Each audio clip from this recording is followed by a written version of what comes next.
형사로 구속이 되기 시작했어요. 내가 새벽에 나와서 애를 봤다가 사고가 났는데 내가 우리 애들은 놔두고 내가 감옥에 가게 된, 이게 사실은 제일 충격적이었다고. 그러니까 상과 의사들이 엄청 고령화가, 평균 나이가 50세가 넘고 그쵸. 지방은 60세 막 이렇게 되더라고요. 선생님이 71년생이신데 병원 남자 의사 중에 막내. 선생님 지금 동기분들이 저희 서울대병원의 과장님이시고 막 이러시거든요.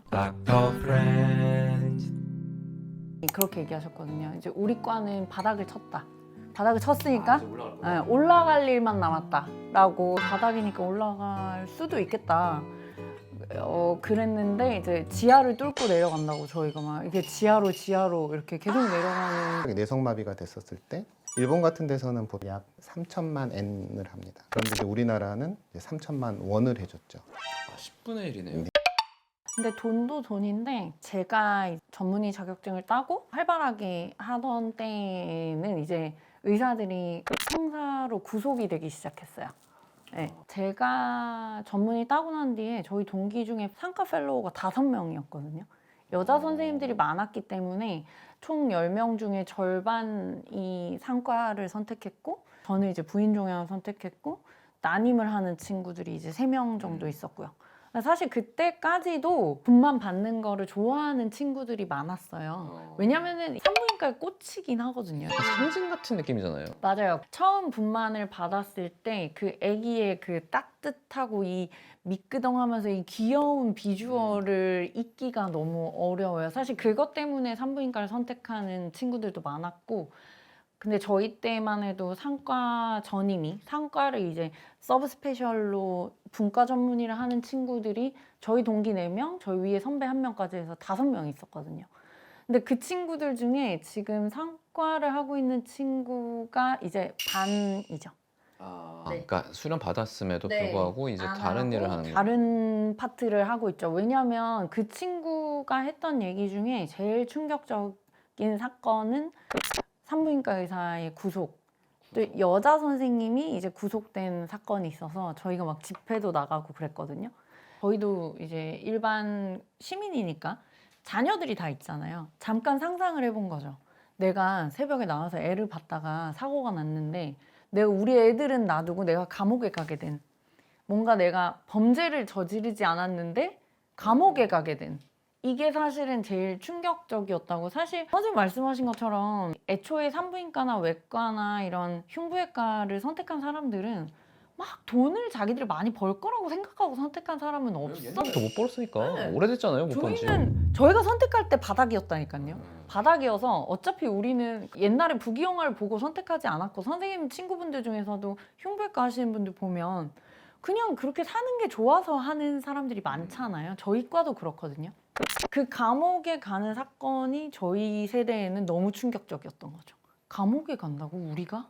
이런 거죠. 그러니까 일부러 그런 것도 아니고 그렇죠. 의도가 있었던 것도 아닌데. 형사 사건에서 구속이 됐잖아요. 그러면 소위 말해서 죄가 너무너무 명백한 거죠. 쟤는 정말로 나쁜 아이야라고 생각을 한 거죠. 구속이 된다는 예, 구속이 된다는 건 소아과 선생님들 의료진 구속됐던 거 결국 다 무죄 나왔죠.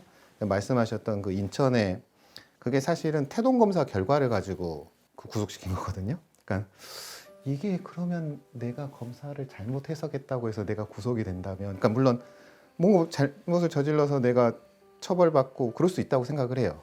정말 넓게 이해를 해서. 그래도 그렇게 생각을 해도 이게 정말 그런 사건인가?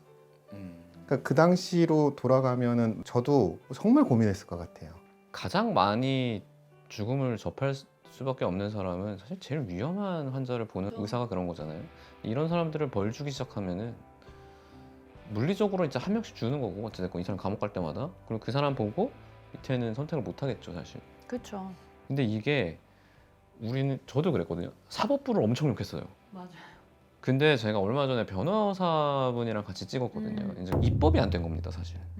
그러니까 지금 현재 우리나라의 법적인 체계에서는 그 판결이 나올 수밖에 없대요. 그러니까 이게 입법이 돼야 되는데 다행히 지금 그거에 대한 움직임이 있고 그나마 조금 개선이 될 여지가 보인다고는 했습니다. 근데 아직까지는 명시적으로 보호장치는 없는 거죠. 지금은 사실은 산과를 선택함에 있어서 여러 가지 허들이 있을 텐데 나는 뭐 그렇게까지 돈 많이 필요 없어. 근데 사실 자본주의 살면서 그 생각하기가 일단 어렵고 나 괜찮아. 밤새는 거 괜찮아. 뭐 10년 뒤에 20년 뒤에도 밤새야겠지만 괜찮아. 이것도 사실 쉽지 않고 그런데 나는 자칫하면 법적 구속할 수 있지만 괜찮아까지 가야 되잖아요. 네. 이 세 개를 할 수 있는 거는 사실 이거 슈퍼맨입니다. 이거. 근데 이제 그런 부분에서 좀 개선이 필요할 것 같고 이게 삭감도 있잖아요. 그 와중에 혹시 삭감 사례 중에 유독 기억에 남는 거 있을까요? 와 이걸 삭감했다고? 이런 회음절개를 하죠. 예. 회음절개를 하는데 지금도 이제 쓰지만 국소마취제를 쓰는데 이제 뭐 회음절개가 좀 넓거나 양쪽으로 좀 광범위하게 일어나면 앰플을 2개를 쓸 수도 있고 3개를 쓸 수도 있겠죠. 2개를 썼는데 한 앰플을 삭감을 했어요. 이유가 뭐예요? 설명은 없죠. 너가 과잉으로 많이 쓴 거죠. 하나면 충분할 텐데. 뭐 이거는 뭐 아주 옛날에 실제 있었던 일이니까 그때는 그랬었나 보다 하고 지금은 그런 일은 전혀 없고요. 이제 문제는 지금은 좀 그러니까 전체적으로 봤을 때 정말 이상한 게 산부인과 내부적으로 제가 판단했었을 때 제일 큰 게 우리나라 의료보험 체계에서 소위 말해서 허위 청구, 부당 청구를 했었을 때 5배수로 부과할 수가 있어요. 그러니까 내가 뭐 안 한 거를 하고 30만 원 받았으면 150만 원을 토해내야 돼. 소인해라는 거죠. 근데 우리가 생각하는 일반적인 민사의 개념에서는 말이 안 되는 거죠. 그런가요? 제가 잘 몰라가지고. 내가 30만 원을 잘못을 했으면 30만 원을 내는 거지. 아. 그 징벌적인 걸 벌금으로 따로 한 것도 아니고 그냥 5배. 근데 이 허위 청구라는 게 실제로 뭐 약간 고의적으로 한 그게 아니라 예를 들어 이런 겁니다. 막 분만병원에서 병실을 쓰는데 10개 병실에서 10명의 출산을 했는데 뭐 11명으로 과다 산정이 됐단 말이에요. 이거는 일부러 그런 건 절대로 아닙니다. 하다 보니까 생긴 일이에요. 환자가 많았거나 뭐 그렇게 했는데 그러면 그 부분에 대해서만 청구를 해야 되는데 그 잘못된 하나 추가된 거에다가 병실료가 문제가 아니라 분만료 전체를 매기고 거기다 또 곱하기 5를 때립니다.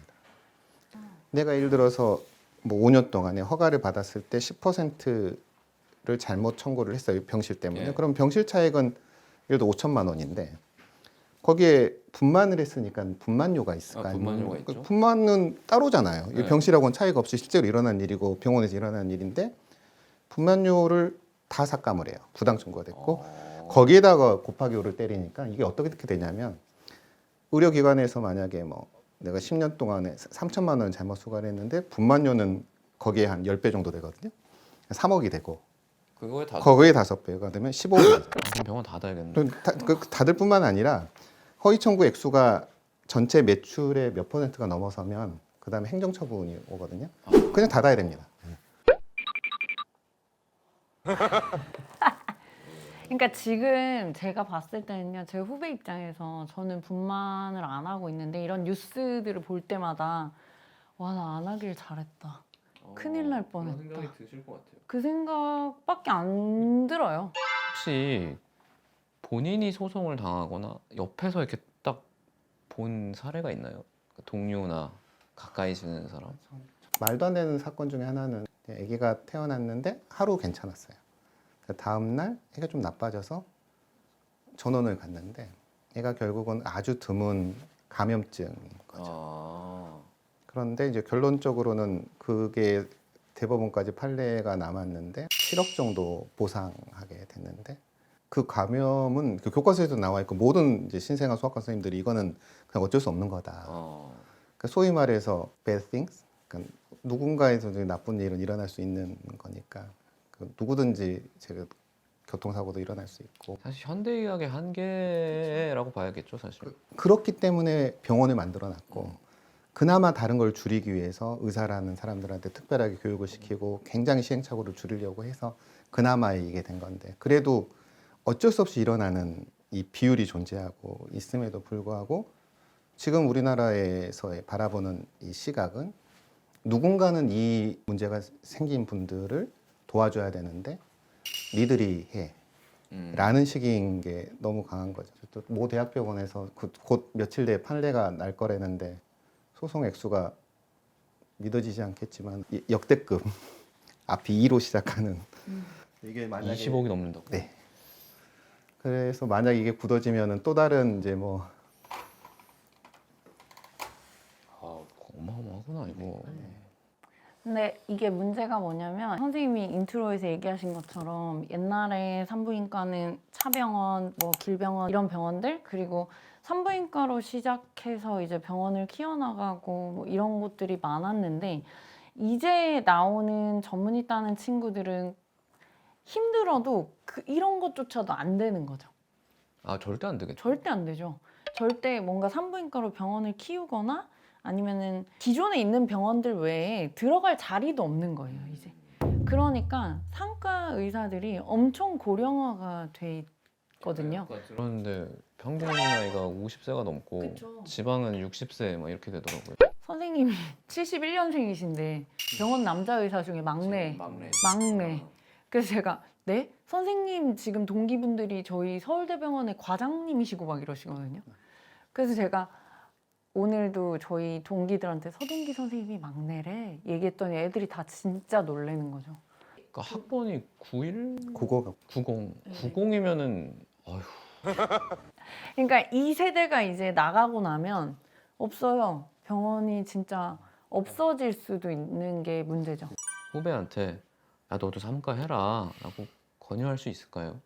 아무리 힘든고 하셔도 아기가 건강하고 산모가 출혈이 없으면 저희는 행복하고 가족분들도 기본적으로 의료진에 대해서 고마움을 표시하시니까 이런 직업이 있을까.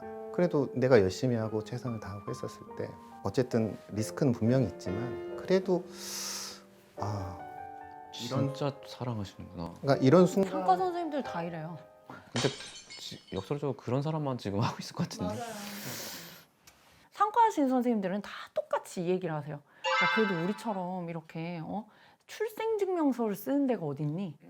전부 다 의사들은 대부분 사망진단서 쓰고 뭐 죽을 수도 있다 뭐 이런 진단서를 쓰지 우리처럼 이렇게 애기들 출생증명서 쓰는 과가 어딨니? 우리 너무 좋은 거야 라고 얘기를 하시는데 솔직히 말씀드리면 저는 이런 환경에서 후배들한테 산부인과 하라고 얘기를 못 하겠어요. 왜냐면 레지던트가 점점 보호가 안 되는 그러니까 요새는 레지던트도 소송을 당하니까. 그쵸. 레지던트도 소송을 당하고 레지던트한테 너 왜 이거 못했어? 라는 책임을 묻기 시작했잖아요. 저도 선배들이 꼬셔서 했거든요. 산부인과 좋아, 해 이래가지고 물론 관심도 있었지만 했는데 그 후배가 나중에 저한테 선생님 왜 저한테 산부인과 하라 하셨어요? 이럴 것 같아요. 지금 같은 환경이라면. 아름답죠. 상과 선생님들의 너무 존경하고요. 제가 진짜 존경하는 선생님들은 다들 이렇게 환자를 다 사랑하시고 상과, 부인과 할 거 없이 다 그러신 분들이지만 이제는 저는 진짜 걱정이 되긴 해요. 저희도 다 환자가 될 수 있잖아요. 의사들도 다 환자가 될 수 있는데 우리 과도 마찬가지고 내가 외과적으로 수술을 받아야 될 때 의사가 있을까? 아 그게 좀 무섭죠. 네. 저는 특히 우리 애들 때. 그쵸. 그땐 진짜 없을 것 같아요. 맞아요. 그리고 사실 저희는 뭐 해볼 걸 많이 해본 세대라 쳐도 40대, 50대 이렇게 되면 애들이 컸을 때 얘네는 중증 외상 환자가 될 수도 있는데 누구나 어떡하지? 전원이 될까? 네, 진짜 걱정이에요. 개선을 위한 방법 사실 제가 들으면서 정리를 해봤습니다. 일단 산과는 기본적으로 매력이 있는 과라는 생각은 들었어요. 너무 있죠. 예, 이비인후과도 약간 그렇거든요. 이비인후과도 급성기 질환을 주로 보니까 두경부암 말고는 탁 좋아져서 가시고 특히 산과는 아이가 태어나는 그 순간에 함께 할 수 있고 이 아이랑 이제 산봉 아이 이렇게 해서 한번 건강하게 잘 낳았습니다 할 때 저도 제 아이를 처음 받았을 때 기억이 아직도 생생하거든요. 그 선생님이 이렇게 나오셔서 이게 건강하게 잘 됐습니다라고 할 때 잊을 수가 없어요. 그 두 명의 산부인과 선생님을 느낌이에요. 네, 애를 10달 동안. 잊을 수가 없어요. 그래서 그런 것들이 있어요. 이미 그 매력은 있습니다. 이건 어필할 필요가 전혀 없을 것 같고 개선을 해야 된다면 수가는 이번에 조금 개선이 됐으니까 제가 봤을 때 더 무서운 거는 소송 리스크가 제일 크다고 생각해요. 이거는 지금 입법부에서 어찌됐건 좀 하고 있는데 항상 이게 처음이 아니고 계속 있었는데 번번이 국회 문턱조차 넘지 못하고 그냥 계류돼서 없어졌습니다. 왜냐하면 계속해서 우선순위에서 밀리는 부분이 있는 것 같아요. 그러니까 뭐 민생이 우선이다. 근데 제가 봤을 때는 이것만큼 지금 민생이랑 연관돼 있는 것도 없는 것 같거든요. 왜냐하면 산부인과가 없어진다는 거는 우리가 다시 정말 집에서 낳는 시대로 돌아간다는 건데 이거 되게 위험하거든요, 생각보다. 그래서 이번에 좀 관심을 많이 가져주시고 입법이 될 때 좀 힘을 많이 실어주시면 좋겠다. 그것만 돼도 사실은 충분하진 않겠지만 제법 많은 분들이 하실 것 같다. 그래서 오늘 이렇게 한국 산부인과는 왜 외면당하는가라는 제목으로 영상을 찍어봤는데 또 모신 김에 정말 간단하게 몇 개 더 물어볼 거거든요. 그래서 그렇게 여쭤보겠습니다. 오늘 영상 봐주셔서 감사하고 다음에 저희는 더 유익하고 재미난 영상으로 찾아뵙겠습니다. 감사합니다. 맞습니다.